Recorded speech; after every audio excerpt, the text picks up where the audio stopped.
And another Republican senator says President Trump muddies the water when he assigns blame for the violence to anyone other than white nationalists. Capitol Hill correspondent Jason Calvi spoke with that lawmaker today. Good evening, Jason. Good evening, Wyatt. Senator James Lankford of Oklahoma says the president needs to be very consistent and clear in opposing white supremacists and other hate groups. I spoke with the Republican earlier today and asked him what he makes of President Trump's response to Charlottesville. Yeah, what I've said is all statements about race needs to be exceptionally clear. And what I would hope for the president is he would make very, very clear statements that Nazism and that ideology was dealt with as a world and as our nation with blood and treasure back in the 1940s. We confronted that as a part of our old history, and to say that it's been proved morally bankrupt and wrong, and we need to be very unequivocal on that. So we tried to speak very clearly from our office. We would challenge the president to continue to be able to speak very clearly and a one consistent voice on that, and that helps everyone. Some Americans are saying you need to take down all the Confederate statues, including here at the Capitol in your home state of Oklahoma. What do you make of that?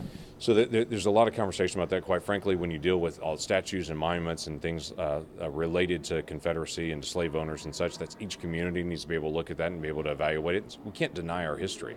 This is a part of our history, and there is something valuable to be able to show to our children in the days past. This is what America used to be like. These are the things that we dealt with. Here's how far that we have come, because we have come a very long way in race relations, but it's unfinished business. When I look at schools, that is a little bit different to me, because by nature, the definition of a school and why you name a school is you want the children to emulate that person when they grow up and to be a good role model. So I think it's exceptionally important that school naming specifically relates to somebody that you want the students in that school to be able to emulate. So I think in each case, you've got to be able to look at it and determine what's the function of this, and to be able to determine not that we're wiping out history, but how do we learn from history. I want to ask you, as a former Christian youth minister for many, many years, the people that we saw in Charlottesville were many young people. How can faith leaders eliminate the scourge of racism? So the best thing that faith leaders can do is speak out and encourage, and to be able to deal with how do they mentor, how do they disciple. For me as a church leader in the past, I would tell you, I was amazed the number of times I talked to parents, and parents said, well, really the biggest influencer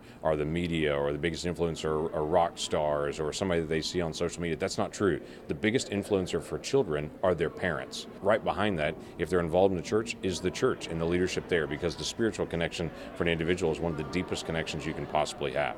And so I would encourage the church to speak out from the pulpit, to speak out in their small group classes and their Bible studies. There are multiple opportunities as you talk about Scripture, to be able to talk about race relations and how God has created all flesh and how each person's created in the image of God and has value and worth. We need to continue to be able to repeat that basic value to individuals and to the next generation.